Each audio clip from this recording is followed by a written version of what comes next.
Hello, welcome to Pod Maverick After Dark. This is Kirk Henderson, joined by Josh Bowe. We are coming to you on Monday night just before 10 o'clock. It is November 3rd. The Dallas Mavericks just fell to the Houston Rockets 110-102. Josh, how are you?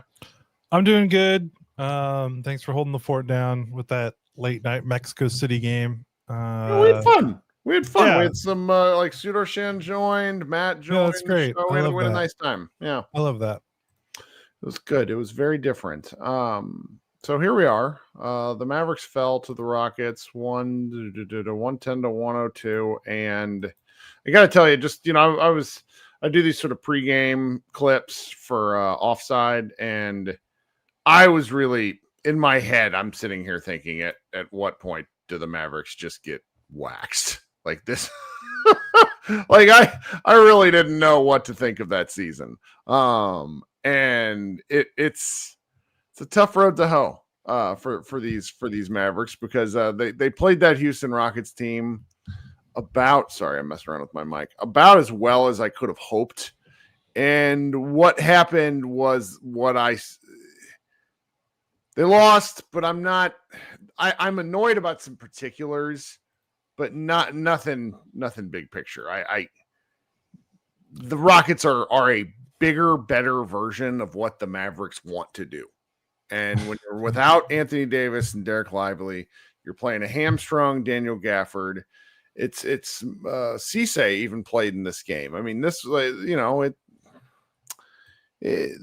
don't really have a ton of like super grumpy thoughts on this one. What do you think? Where are you with this team? Yeah, I mean, it's the Jason Kidd special. Like the Mavericks, they're 2-5 now. I mean, it's still 7 games out of 82. So who says where the season's going to end up? But let's say this season does end poorly. That would be what, 3 out of 5? Would that be 3 out of 5 seasons Jason Kidd has missed the playoffs with the Mavericks, I think? Yep. But despite that, like, they've never felt like they're giving up. They don't care. Yep. Like, I don't know if that matters. I don't know what that means in the grand scheme of things, but this was a game that they easily could have rolled over in the second half. And they didn't. And I thought they played hard from the opening whistle to the final buzzer. And again, that doesn't really matter. They lost.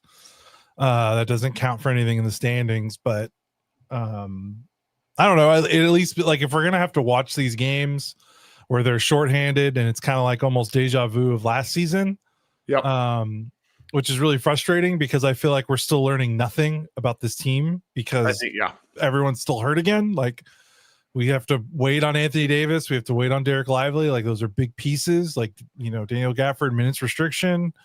So it still feels like we're in this holding pattern that we've been in since February of last year, where, like, I don't care if the team is good or bad. I just want to know. I just want to see minutes. And it's frustrating that they haven't been able to get this group on the floor together. So if that's going to happen and they're going to be shorthanded again and it's going to be weird, the fact that they put consistent effort on the floor and they're not wasting my time, right, which is really silly thing to say about this, but I mean that's kind of how I feel. Like, they played hard and they lost to a team that's significantly more talented than them at the moment. And funny enough, you kind of hit the nail on the head. The Rockets are like what the good version of the Mavericks want to be. Like, they're almost like archetype wise, like they're almost the exact same type of team. Like, no point guards, really big wings, lots of centers, want to play 2 centers. But they do the bully. They're just ball not as stuff. good. Yeah, they do the bully ball stuff significantly better than the Mavericks even has there, because it's because Sengun has a post game and Lively and Gafford don't really, and Anthony Davis wants to play like Kevin Durant. Right, not like he's not Kevin Durant. Yeah. Yep.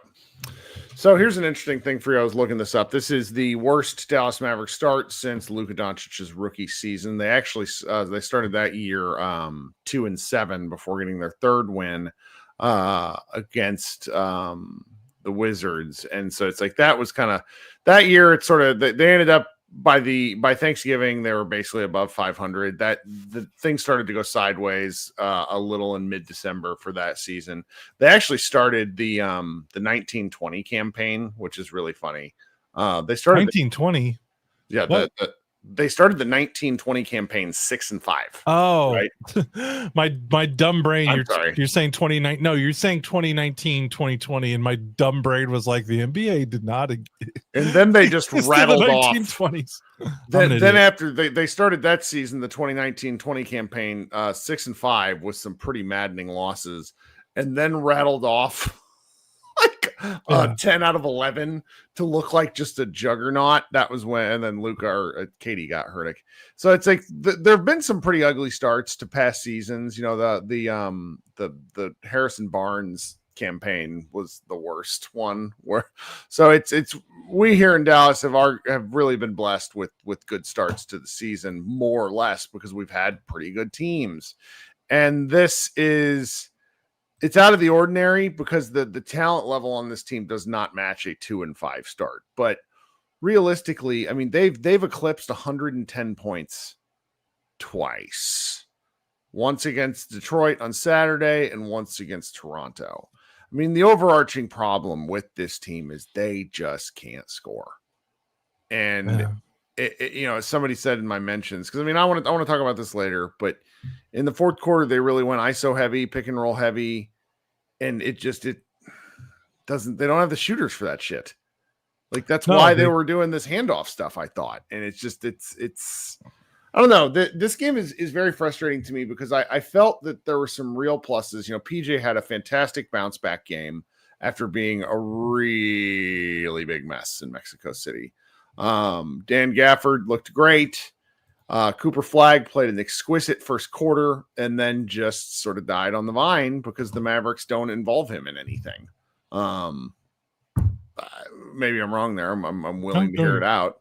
No, you're right. But and these are the sort of things we have to suss through with this game because you know the Mavericks had pretty good leads and I knew the Rockets were going to make a run, but the Mavericks did not. Like the answer, and I know I want to hammer this home. D'Angelo Russell is not somebody that's going to get a lot of grief from me this season because he's been put in a position to do a limited number of he's not been put in a position to super excel. He has done a good job with what he's been given, but when he makes mistakes, I more look at that within the framework of should he even be in the position to make that mistake? And the answer is no, it's not fair. So it's just like when he does ISO heavy stuff at the end, I'm not super pissed at him. The roster's not constructed well. We sort of beat around it all fucking summer, and we know how basketball is played. And the way basketball is played in the year 2025-26 is not the way the Mavericks have envisioned or have decided to put together a team. So, yeah, there's a lot of avenues we could take from that. Like I know go with that. I'll stop talking. No, you're fine. I'm trying to figure out which one to land on. Like D'Angelo Russell, this was like pretty much the perfect summation of what I thought he would bring in the summer, where but he did it all in one game, where it's like he has moments where you're like, holy cow. And then he has moments where you're like, holy cow, like the bad way. Because I don't think they're in this game without him. I mean, those are some of the best passes I've seen from a non-Luka Doncic Maverick in the last 6 years. The up the court pass to PJ for the dunk. Yes, the bounce pass. Wow. Great pass. Great pass. I mean, he had one early. He had a couple of those. He had a baseline one in a possession where it's just like he had a look away, and I'm just like, man, that's a point guard, man. Yep. So it's and then he runs a pick and roll in clutch time, and he throws a lob that gets right into the palm of Sengun, basically, or Steven Adams. Right. I can't remember who palmed it. Not getting over Sengun.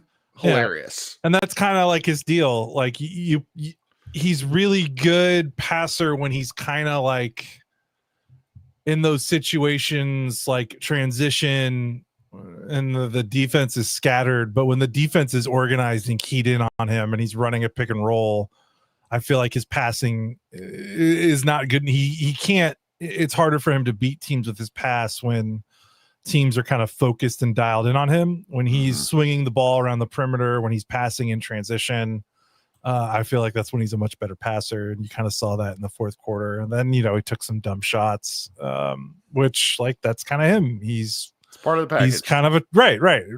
Do you want the 12 assists and 2 turnovers? You're going to have to deal with a 1 of 6 from 3 every now and then. The fact that it happened in the same game is unfortunate, but also again, if he didn't what if he didn't play, they're down. I feel like they're down 12 in the fourth quarter instead of being tied. So you take the good with the bad. And then the other part of it is, PJ. Yeah, we got to shout out PJ. He played an awesome game, absolutely awesome game. Defensively, he was pretty decent too. He was great in the paint. He was so aggressive.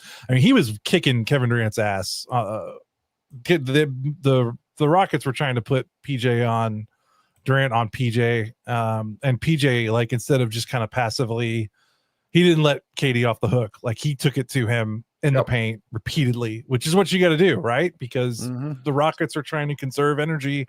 They're probably putting KD on PJ because they're well, we want him, guarding a spot up shooter that might not be super threatening. And credit to the Mavs, they got PJ the ball in advantageous situations, going hard toward the basket, and PJ was physical and aggressive and was no, I'm going to score on your ass. And he did that to KD multiple times in that game. So that was awesome. And then I want to shout out, you talk about Daniel Gafford played a great game, and he did, 14 points in 25 minutes, 7 of 9 from the field. Kirk, he had 1 defensive rebound in 25 minutes, which is the Daniel Gafford chef kiss. Perfect. It's tough because you don't. I know he's on one leg, but he's on one leg. Watching him make attempts at defensive plays and then just putting himself out of position. He just can't rebound. Yeah, he's not a good defensive rebounder, period. And somebody like Steven Adams, whose entire MO is just sort of, he doesn't leave his feet very much. He shuffles around, he bodies into you. I certainly don't think any of it was intentional, but he put Gafford on his ass several times just because he's a big like dump truck of a human, knocking things around. And so it's a little frustrating to see that happening with Gafford, but that's where in the Anthony Davis base game, Anthony Davis slides over and hopefully grabs some of those rebounds that whoever else is on the floor with him was not doing. Yep. So, yep. And then you want to talk? We got to talk about Cooper. Let's save Cooper till after. Let's save Cooper till after the break. All right, we're about 13 minutes into this one. We can go ahead and take a quick break here. If you guys are at all interested in supporting our show, you can do 2 things. You can click on the link that's in the show notes. You can also actually listen to the ads, which I'm going to insert right here. Josh and I will be right back. Thanks so much for waiting. If you are interested in joining our fan-driven show, which tonight's going to be another group therapy, please hang out after the show here. You can click the link and join the show relatively easily. We've had a great show every time this season. I'm very surprised and pleased that this many of you guys are wanting to talk about this basketball team so far into the season. If you haven't subscribed to our show yet on YouTube, please do so. Have an arbitrary goal entirely made up of about 5,000 people. We're at about 3,600 right now. Kind of hard to do when the team sucks, but we're going to try all the same. Okay, Josh, let's have the Cooper Flag discussion. Before you start though, did you happen to see the plus minus stat Tim McMahon talked about earlier today? I don't know if I saw it, but does it have to do with how Cooper plays when he's with a point guard and how he plays when he's without a point guard? Because I saw that getting floated around. I think he has the second worst plus minus in the NBA right now. Oh, Cooper? Mm-hmm. Yeah.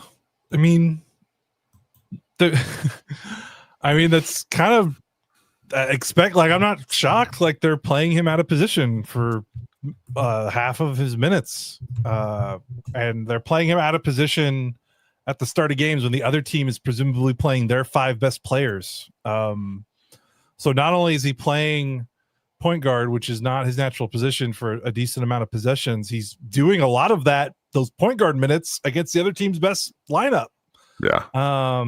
So I could go on. I could talk about that. The second half usage was bizarre. I could be having this wrong. I heard this on a podcast today, and I was only half listening, so I could be having the whole thing wrong. Well, I did see some stats about how he's his true shooting is remarkably better when he's playing with one of Russell or Yes. Brandon Williams.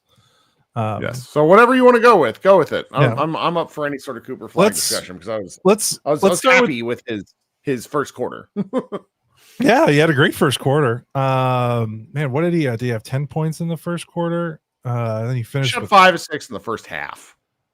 Yeah, and then he finished. I think he finished with those 5. He didn't make a field goal after that. Nope.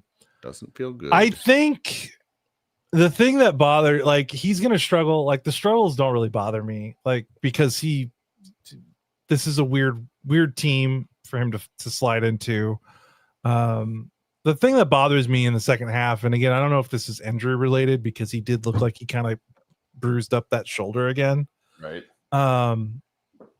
So if that's part of it, then obviously none of what I'm saying matters. But I just have to talk about what we saw on the floor. Like, if he's not getting shot attempts, okay, but like the standing in the corner and watching, like, he needs to be involved, and he is a good off-ball player. I don't think he needs to be reduced to spot up shooting. And I don't know if that's on Cooper. I don't know if that's on the coaching staff. Whoever it's on, they got to figure it out. If the coaches are telling him to do stuff and he's not doing it, then the coaches need to tell him, hey, look at this, point it out on the film, like, you're disappearing. If the coaches are telling him, and then if the other way around, if the coaches are telling him to stand in the corner and watch, then they gotta fix it. He needs to set more on-ball screens. I don't know if he set an on-ball screen in the fourth quarter. That's got to be coaching. That just has to be coaching stuff and play design and play call. Because what are we doing not putting somebody as dynamic as him in on-ball actions? And he's willing. And it's not like he's one of those guys that doesn't want to do it. Like, he will do it. Like, I can't imagine he doesn't want to do it. He's so much better going toward the basket with a full head of steam, instead of trying to kind of milk these possessions out of him where he's isolating as a point guard. I thought his buckets in the first half were a lot of him playing off of secondary action and him getting the ball going downhill instead of initiating possessions. So more of that. And I thought like, this team is going to struggle to score even if Cooper is playing awesome. Like, that's right. Like, it feels like you're playing with one hand tied behind your back. Like, look, your offense is already kind of stinky, even if Cooper is highly efficient and highly optimized. Like, if you're not using him as an off-ball weapon to throw against other teams, whether that's as a screener, cutter, whatever you want to do with him, you're handicapping yourself in a very weird way. And what's funny is they kind of they were doing some stuff with PJ that I'm like, why aren't they doing this stuff with Cooper? And of course, some of it is PJ is 7-year vet and he's more aggressive. Like, Cooper definitely needs to be more aggressive at times. And again, I wonder if him getting his shoulder banged up again made him gun shy. Okay. Well, that's an interesting. I think that I'm not saying that's what happened, but like, we have to say it. But otherwise, like, I want him setting, like, he don't even need to shoot, like, set it on ball screen, get him the ball in the short roll, let him make the reads from there, and then run your offense. If he doesn't end up with the shot, at least use him as a weapon to disrupt the defense. Like, if he's standing in the corner, like, his 3-pointer is getting better, but he hit 2 of 5, but he's not going to be guarded like a 3-point shooter this whole season. He could hit 10 his next 15 threes in a row. Teams, if he's playing off ball and not moving around, teams are going to sag off of him. They just are. He doesn't have the reputation yet. Yeah. So they got to do something better about that, because they can't. He played 34 minutes and he shot the ball 10 times. And really in the second half, he just, again, it's not about, like, if he didn't shoot the ball a lot in the second half, but he was setting screens and he had like 4 assists and he's running around and he's causing havoc if he's getting offensive boards. Because that's another thing. When you play off ball and you're static, I really feel like that affects the rest of your game too. Like, I feel like it takes you out of the game. And I feel like when you're active and you're moving off ball, even if you're not getting shots, it gets you closer to the basket. Like, if he's cutting, like, he's toward the rim for offensive rebounds, he can crash the glass maybe a little bit more. I don't know. I feel like the way he was used in the fourth quarter, and again, I don't know if this is coaching or if this is him, it just kind of disengaged him from other parts of the game too. And that's the part that kind of sucks. Did you have commentary on Yeah, I did. Did you hear? Yeah. Devin Harris made a point about how the Rockets were far superior about occasionally cutting baseline than the Mavericks as a team. Yeah, because both teams are kind of playing zone and stuff tonight. Yeah. And commented about how that was really like a team philosophy decision. Now, the Mavericks shot 9 of 36 from 3. Like, they can't shoot threes. We know they can't shoot threes. So, institutionally, they need to incorporate more baseline cutting. If you can't hit those shots, you got to try something else. Yep. And Flag, like we're just talking about, like he would be a menace in the short corner underneath. Yeah. Like, it's like, what are we even doing? They had him playing at the top, like flashing to the mid post near the free throw line. Yep.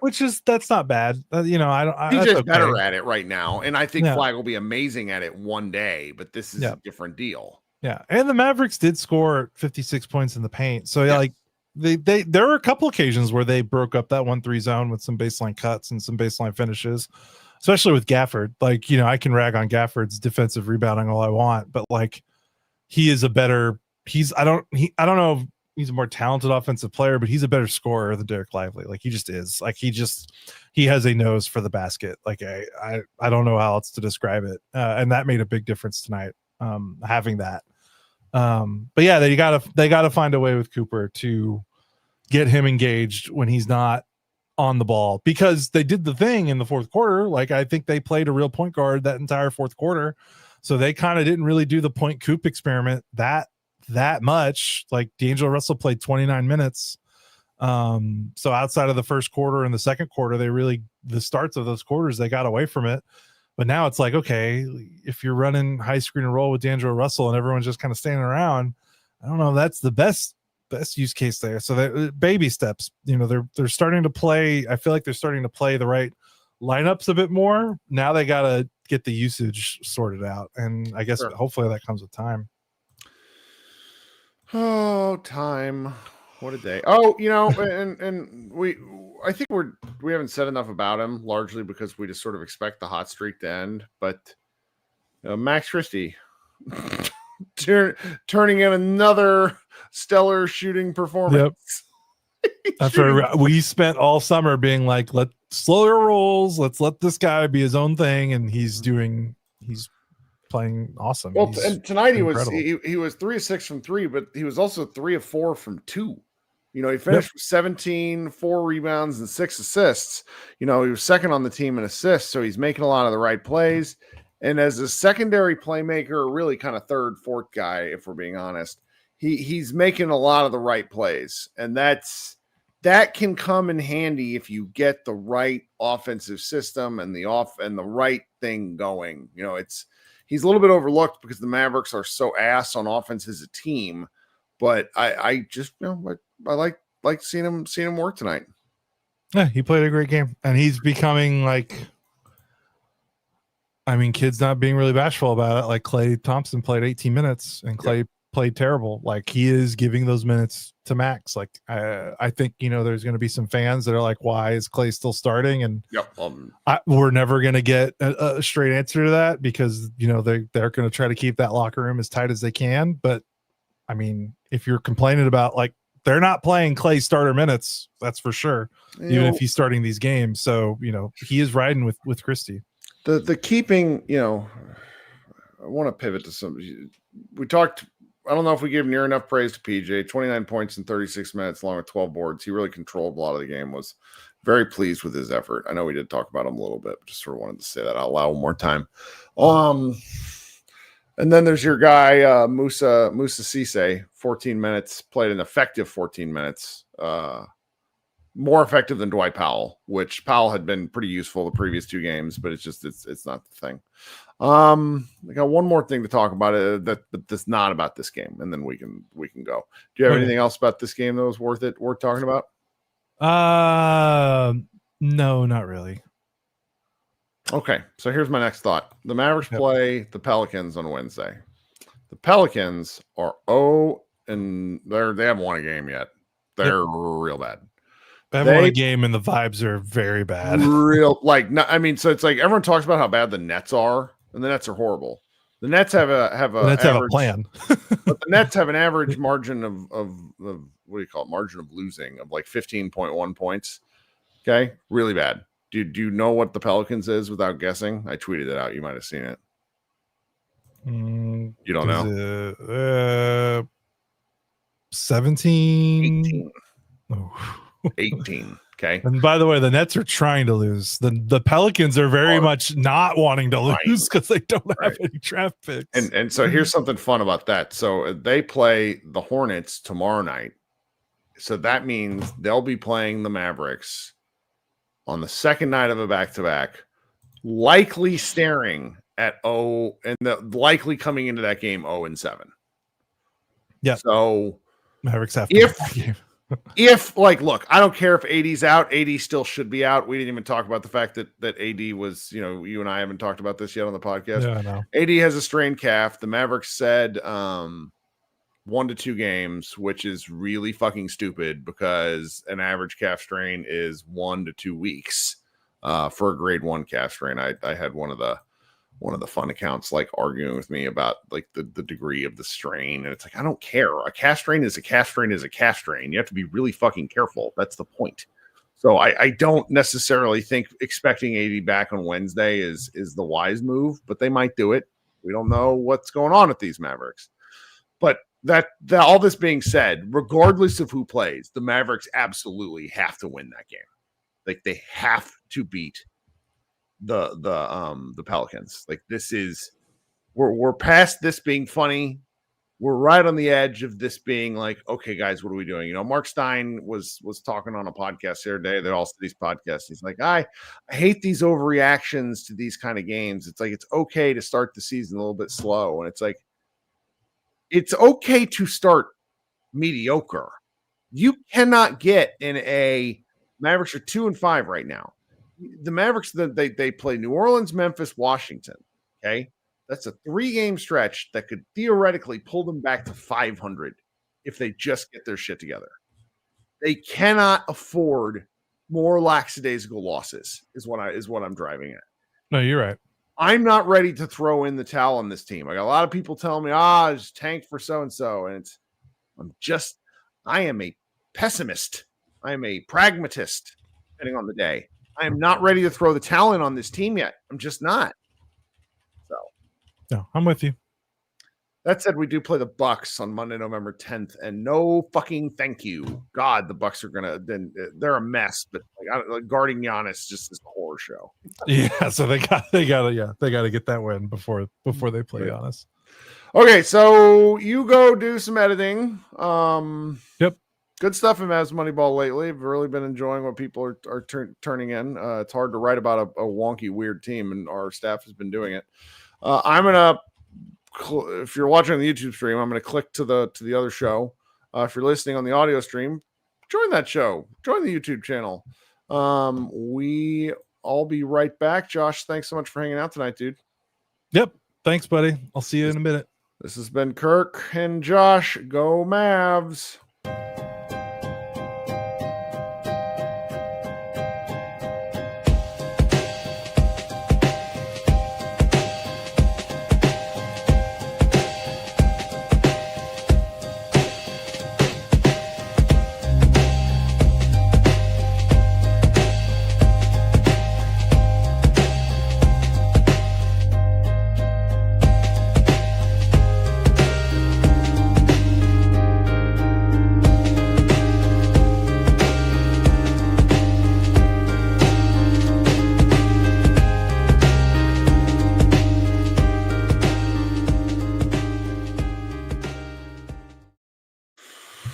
Come on to... Oh, it's not a Mavs party. What's wrong with me? To group therapy, I'm Kirk Henderson. Join. You are listening to me. Josh and I just finished recording After Dark. If you're listening on the audio stream at some point on Tuesday or Wednesday, please consider subscribing to our YouTube show. That's the best way you can join and participate in this show.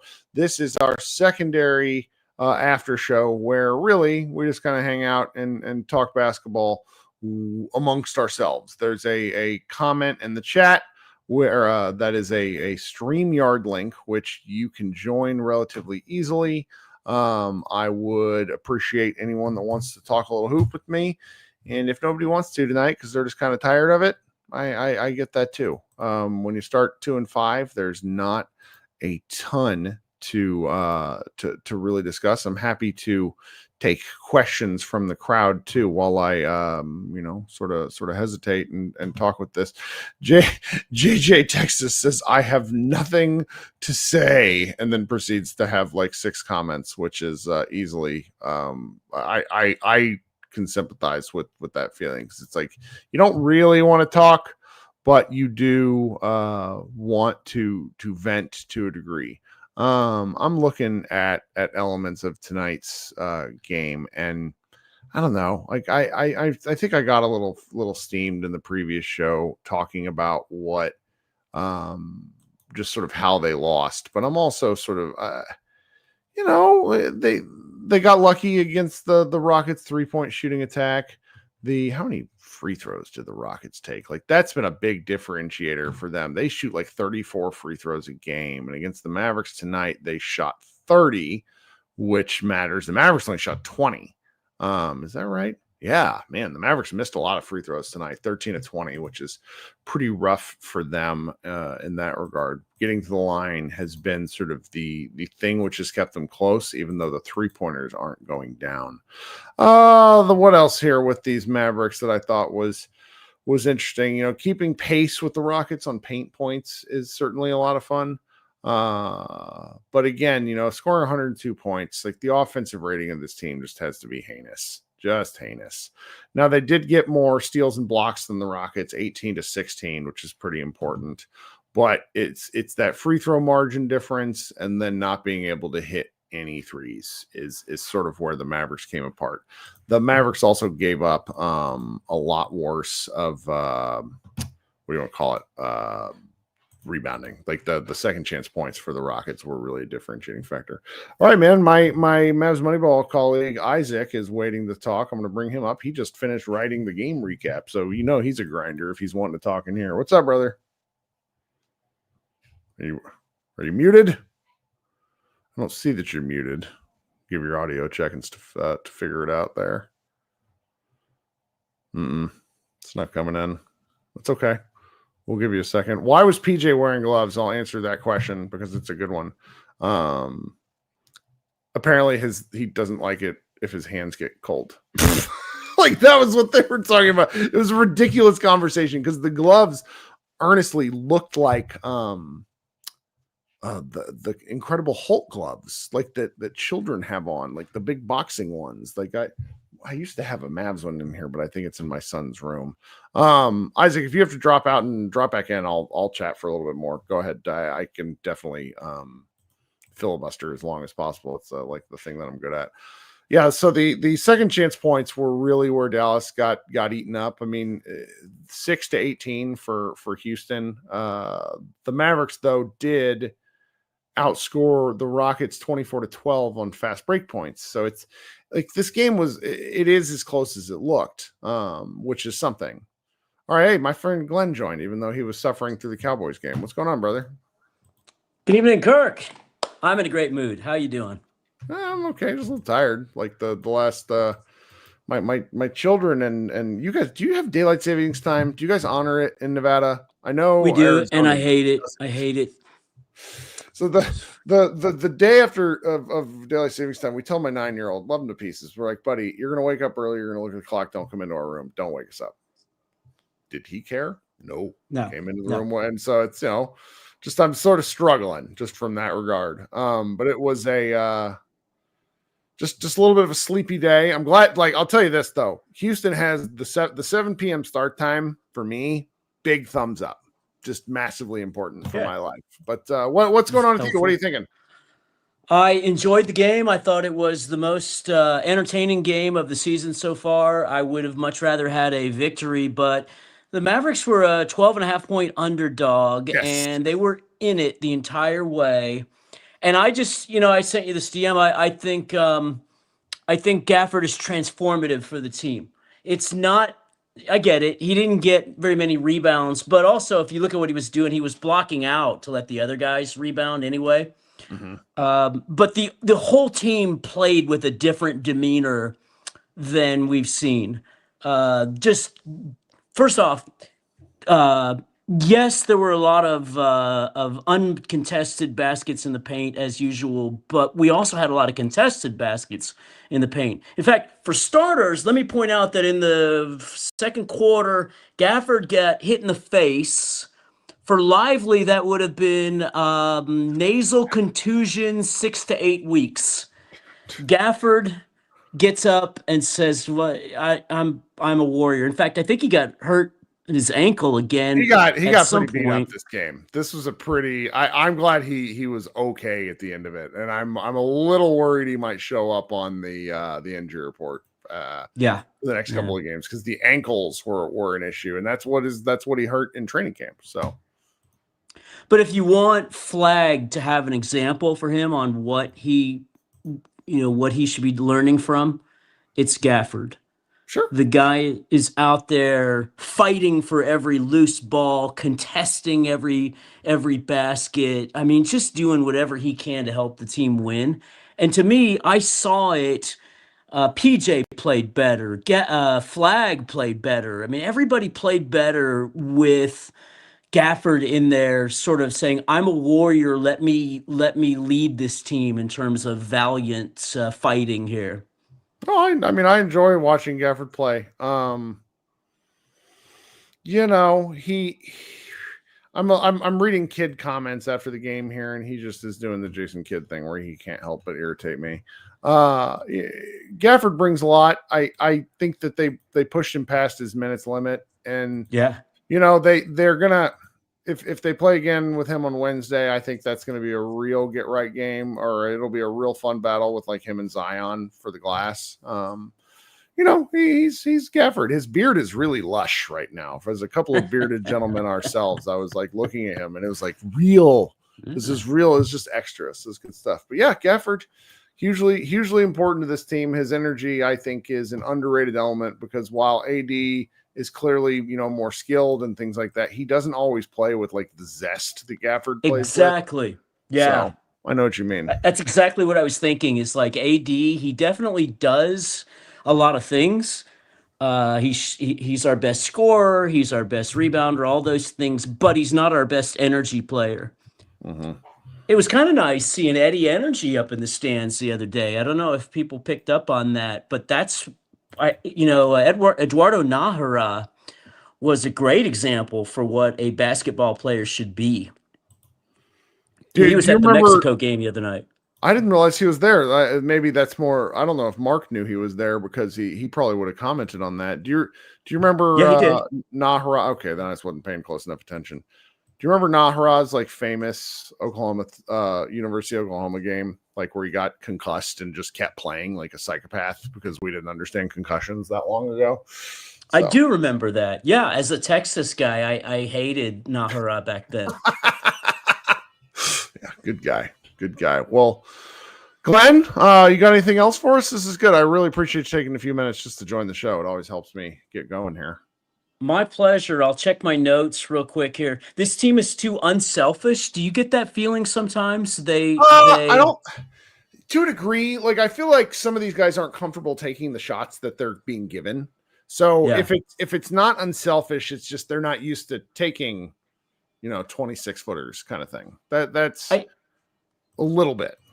I think that will improve. I think players will just get a feel for, hey, I've got a shot for the basket. Let's shoot here. I did notice at one point I was thinking PJ can only shoot threes from the corner, but then later on in the third quarter, he actually made a three-pointer from somewhere not in the corner. So good for him. He's shooting 60% free throws going into tonight's game, though. PJ is. And I don't know what he finished with tonight, but he needs to look. Free throws are free. He needs to work on that. They really jinxed him. I feel like because at one point he was doing really well, and then he missed two key ones, and that was at the same time when the game really started to get away from the Mavericks. Mm-hmm. So For the last thing, I'll point out third quarter, 9 minutes left. There was a play that had me jumping up and down and screaming at my set with joy, and that's what we're here for, right? Flag on the defensive end, contested a shot that would normally be an easy dunk for Houston, and then tossed it up the court to PJ for a dunk. yes, He went all the way across court. And it was like, yeah, look at this. The team, now we have momentum. The team's going to build off this. And they did for a few quarters. That kept them going. And then in the end, they just didn't have enough. Houston's a good team. I didn't expect them to win, but I was hoping they would take a step forward. sure. That's all you can ask for, right? So they did. I'm happy. We'll live to fight another day. And I think we will beat Zion and the Pelicans. Yes, they damn well better. All right, bud. Thanks for Let's joining. hope so. Thanks, Kirk. Appreciate you letting me vent. It's always the Of best. course. Talk soon, Cool. man. Bye. All right, let's go to Isaac. See if the audio works this time. All right, second try. Hey. Perfect. I had to test it. Apparently, it was going to my MacBook, not my headphones. That happens to Josh and I before every show, where we have we'll be talking and just be like, and it just StreamYard does this dumb thing. It's a great system, but it does this dumb thing where it just won't remember your settings. It's the worst. Love that. But yeah, sorry I backed out of Saturdays. I came in and then got a phone call and had to drop out, but wanted to talk on that one too. This one's a little more interesting because I feel like the Pistons were doing one thing over and over that the Mavericks couldn't stop. Yeah. This was a game where the Mavericks got beat about 6 or 7 different ways that they have to figure out how to plug those holes enough to hang with a team like Houston. Well, not only 6 or 7 different ways, it felt like at least 4 or 5 different times. They'd fight back, get close, tie, maybe take the lead, and then Houston just puts their foot on the gas again. And then we fight back, and then they put their foot on the gas again. This was a tied game with 3 minutes left, and we lost by 8. That shouldn't happen. No, but at the same time, I feel as a longtime Mavericks watcher, the last 3 minutes is where our offense goes to die, just as like a matter of course, where it's like all of a sudden kid doesn't know what to call. Right. And Luka used to save us from that because he'd just make some bullshit. But sometimes, but even then we would gripe where it's like, what is this offense? Why are we only running a high pick and roll? Can we do other things? And they just didn't. And I get that the Rockets were putting the clamps on some of what they were doing, but Josh and I's main complaint, we talked about this in the last show, is that you've got to put Cooper Flag in some kind of action that involves the ball. They have double screen sets that they just didn't use. He just went to the corner and it was Gafford and D'Angelo Russell. And once is fine. 5 times is like, okay, can we try something else? I don't know. Right. Which Max Christie had a good game, but I'm just he's taking a bunch of shots in the fourth quarter. And I'm like, I'm not mad at that, but it's like we should be developing our number 1 pick, not running offense through Max Christie, D'Angelo Russell, and Daniel Gafford.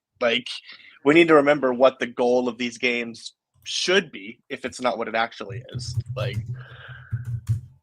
Sorry, KOC just did the draft lottery tankathon spin and got Dallas jumping all the way up to number 1. And I had to tell him, this is right. This is the way things go. Defensively, I was actually kind of proud of the guys. They've had some really rough defensive games, and the Rockets, 62 points in the game sucks, but I also felt that Kevin Durant was missing some of his shots because he was getting guarded pretty well. And that's, it's just something. They've had some real bad defensive performances as a team so far this year. So there's something to build off there. I've been sort of echoing and repeating myself, saying that I think the defensive connectivity comes together at a certain point in time. Obviously, having Lively and AD helps with that. But they were just a little better about the things they had stunk with so far this year. Yeah.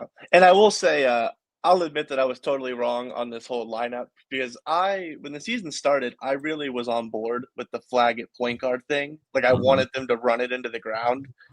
I've seen it for a few games now. We need D'Angelo Russell at point guard. This is not – we can still keep flag at point guard for some minutes so he gets that experience, but just forcing him into it is not going to work.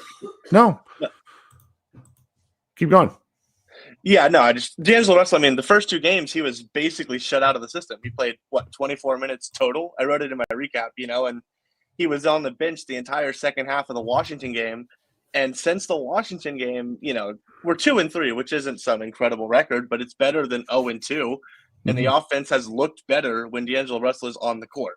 Like, I had concerns about the defensive stuff, but if we can keep up offensively, the defense will come, like you're saying. Well, the challenging part is these first quarters is they haven't looked so horrible in the first quarter to justify not starting Clay yet if they're that worried about locker room chemistry. But that poor guy, he just isn't there right now. I know. It's not additive at all. And I am sitting in the same camp you are, where it's like, okay, well, what if they have 4 more points in the first quarter? Like, does that matter over the course? I think it does eventually. I think the process right now for the Mavericks is just too flawed. So they have to, you're right. They're okay. 2-5 right now? Yeah. So 2-5. So they're not in an inescapable hole, but at a certain point they have to win at a better clip. And if that's going to happen, that's going to come through offense more than it is through better defense. And that starts with Russell, where he, off the bench, 12 assists is hilarious. Like, what are we doing? Right. Yeah. He's like our only guy that can reliably handle the ball. Yeah. Yeah. And he had some really, really nice plays tonight while handling that ball. Like they put him in the, he had 12 assists. And then I think it was, I saw one of my friends online say, like, how did he have 12 assists? Because he didn't pass the ball the last 3 minutes, which he did. He was throwing some things up there, but it's just, let's give the guy more run earlier. So maybe the Mavericks have a chance to kind of hold on to these leads, because the rest of the team defensively can withstand a D'Angelo Russell screw up. Like that's what the team was built for. I interestingly enough, is like Kyrie having the ball a ton and everybody else cleaning up his mess. And he's not a bad defender by any means. He's just 6'2". Like at a certain point that comes home to roost. And like Russell's not that much bigger either. So speaking of Kyrie, my last thing, did y'all talk about on the Saturday show the kid quote? No, please do, because I had a video about this for Offside, but we didn't have a chance to talk about it. And I want to hear your thoughts. I mean, I get that it's the coach's job, or maybe not the job, but that he's going to be optimistic. Like, I get that that's his purview, but I feel like rushing Kyrie Irving, who is on the back end of his career, no disrespect to him, but it's his 14th season, rushing him back from an ACL injury in 8 months, 9 months, to what? Win a few extra games in December? Like, I don't see how that makes sense. Obviously, as a Mavericks fan, I want him back, but I don't want him back at 70% of what he was, with a 70% chance of getting another serious injury in 3 weeks. That's right. I mean, I've said since the offseason that the Kyrie coming back needs to be additive and a bonus, not a requirement. Because if it's a requirement, you're setting everyone up for expectations that just aren't fair. Because even with this, if Kyrie gets added back into this team tomorrow, which is not going to happen, let's just go with it for the thought exercise. Right. I still wouldn't expect him to look right until, close to All-Star break. Right. And that's what I think the timeline should be, is him getting back at All-Star break. Like, that would be almost a year. That's, you just don't want to mess with these lower leg injuries. We've seen guys in the past 6 years, and I know it's not the same injury, so it's not apples to apples, but like, KD rushing back, Tyrese Halliburton rushing back, and it's like, I get it, that was the playoffs, so it's a little different, but even still, you see the results of it. You're more likely to get injured if you rush back from a serious injury. And so, team's desperate. I mean, Nico feels the heat. I know that Mavericks fans don't feel like he does, but like, there's no doubt that he's feeling the heat that the Mavericks are 2-5 and don't look good at all. That's part of it that I've just sort of strayed away from, because I don't know, not because I don't want to talk about it. Like, I think about it like all the time, but I just don't know what, like we have a Twitter listener in the chat who says 3-7 is very realistic. If that hole gets deeper, I just don't see the light. And I don't know at what point the temperature becomes too much to bear. I mean, their 20th game of the season is against the Los Angeles Lakers, and I'm pretty sure it's an NBA Cup game. The first 20 games are very predictive generally for how a team does. Like that's that's a historically a thing. Sometimes there's big injuries, sometimes there's big trades, but it's more or less where the team. So if the Mavericks I had initially thought based on the schedule that I thought the Mavericks should start like 12-8. Oh, that's out the door. I'm sort of settling right now for roughly like within a game or two of 500. Like if they're 8-12 after those first 20 games, is that enough? And I don't think it is. Like I think they would have to be really like sitting in around like the MLB batting average, like kind of bad, like in order to really talk about that. Yeah, no, it's 20 games before or after the new year, because that's kind of like my personal check-in point for a team is like where they're at the new year. So the new year gets you to about 30. Okay. Sometimes less, like 28, 29, 27, but it's not that much of a different situation. I mean, if you go back to the Mavericks in 22, 23, the year of the Lucas 60-point game, yep, they were looking really good in December. They were looking like they were going to make a run. And then they died. Yeah. No, and when I say Nico Harrison is feeling the heat, I don't mean that his job is on the line. I just mean that as a human, he has to know that, like, okay, if this season doesn't work out, I'm going to be on the hot seat. And so seeing 2-5 and Anthony Davis and Derek Lively on the bench, you have to imagine that he's like, oh no. Like, oh, man, what a weird deal. What a season. Well, what a team. I appreciate you helped me hold the fort here. You got anything else before we get out of Dodge? No. I mean, it's like you said with Josh, these next 3 games are really going to like show us what this team is and what this team will be able to battle through. We don't have to go 3-0, but if we don't look like we can win these games, that's when we need to sound the alarm. If we're 2-8 and each loss is by 10 points, like, okay, something's very wrong. I mean, this game, I think that's right, because this game you can say there's some building block pieces and things they need to execute better. A couple, like one more made 3 really changes the tenor of this game. A few more made free throws changes the tenor of this game. I think you can like come up with enough to say there's some there. But if they happen to get waxed in any of these next 3 games, then it doesn't look good. And that stinks. So I will say the 3-point thing. The Mavericks came into Saturday's game averaging 28 threes a game. They've averaged over 40 attempts their last couple of games. Now, so weird. AD and Lively, but we'll see if that continues. Yes. All right, man. This has been great. Thanks so much. Yeah. Thanks for having me. Bye. All right. You guys should head over to Mavs Moneyball and read Isaac's game recap. I haven't read it yet, but I am looking forward to it. We will be back on Wednesday night. That game is a 7:30 p.m. start time. It is in Dallas. So we're in a good spot right there. All right, team. Everyone be good. Thanks so much for your time. Go Mavs.